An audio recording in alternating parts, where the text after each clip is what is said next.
कैसे हैं आप सब। विज्ञान की कक्षा में आपका स्वागत है।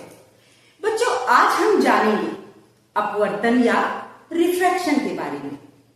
बच्चों, जब अपवर्तन की बात आती है तो आप ये समझ लीजिए कि अपवर्तन वहीं पर होगा जहां पर समांगी पारदर्शी माध्यम होंगे और अपवर्तन के लिए एक से अधिक समांगी पारदर्शी माध्यमों का होना आवश्यक है।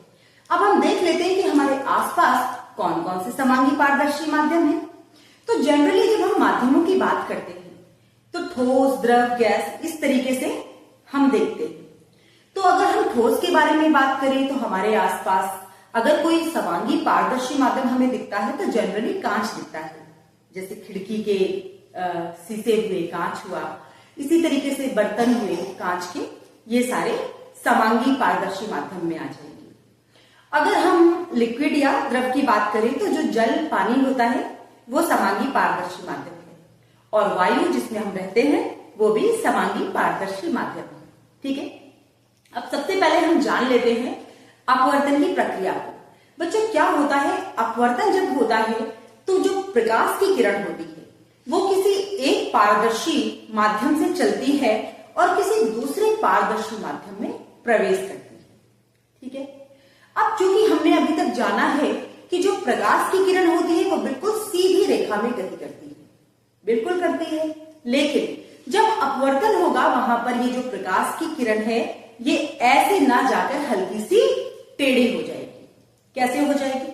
देखिए बच्चों, मान लीजिए कि एक माध्यम ये है और एक माध्यम ये है। ठीक है, प्रकाश की किरण ऐसे सीधी चली। जब ये प्रकाश की किरण ऐसे सीधी चलेगी तब इस प्रकाश की किरण को हम क्या कहेंगे?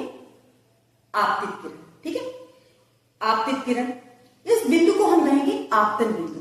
और ये जो पृष्ठ है ये इन दोनों माध्यमों को अलग करने वाला पृष्ठ है। ठीक है, तो जब प्रकाश की किरण किसी एक समांगी पारदर्शी माध्यम से किसी दूसरे समांगी पारदर्शी माध्यम में तिरछा प्रवेश करती है तो वो इन दोनों को अलग करने वाले पृष्ठ पर कुछ मुड़ जाती है। इस घटना को ही अपवर्तन कहते हैं। अब कैसे मुड़ती है? देखिए बच्चों, मान लीजिए इस तरफ जल है और इस तरफ वायु है। अब जल के अणु थोड़े पास पास होते हैं और वायु के अणु थोड़े दूर दूर होते हैं। तो जब हम दो माध्यमों की बात करते हैं तो हम इनकी अणुओं का कंपैरिजन करते हैं। ठीक है, अब जिसके अणु दूर दूर होंगे उसको हम कहेंगे रेयर या विरल माध्यम और जिसके अणु पास पास है उसको हम कहेंगे सघन या डेंस माध्यम। ठीक है, अब मान लीजिए कि पानी से चलकर किसी किरण को कहां जाना है? वायु में जाना है। तो सीधे जाएगी तो सीधे निकल जाएगी। ठीक है, क्यों निकल जाएगी? क्योंकि जब ये किरण ऐसे सीधे चलती है तो ये आपतन बिंदु है, आपतन बिंदु से ऐसे सीधे पृष्ठ से 90 डिग्री के कोण पर हम अभिलंब खींचते हैं तो ये अभिलंब से सीधे ऐसे निकल जाएगी। ठीक है, कोई अपवर्तन नहीं होगा। लेकिन जब ऐसे तिरछे प्रवेश करेगी तो भी हम यहां पर अभिलंब खींचेंगे, दोनों तरफ सेम लाइन में खींचेंगे, जैसे कि आप चित्र में देख पा रहे होंगे। तो जैसे ही इसने तिरछा प्रवेश किया, ऐसे तिरछे प्रवेश करने वाली किरण को हम क्या कहते हैं? जो किरण पड़ती है, हाँ, आपतित किरण। ठीक है, आपतित किरण के बाद जब यहां से दूसरे माध्यम में प्रवेश करती है किरण, उसको हम क्या कहते हैं? अपवर्तित किरण। बिल्कुल ठीक बात है। तो जब ये आपतित किरण आपतन बिंदु पर यहां पड़ी, उसके बाद जब ये यहां दूसरे माध्यम में पहुंचेगी तो क्या होगी? इस अभिलंब से थोड़ा सा दूर हट जाएगी। दूर क्यों हट जाएगी?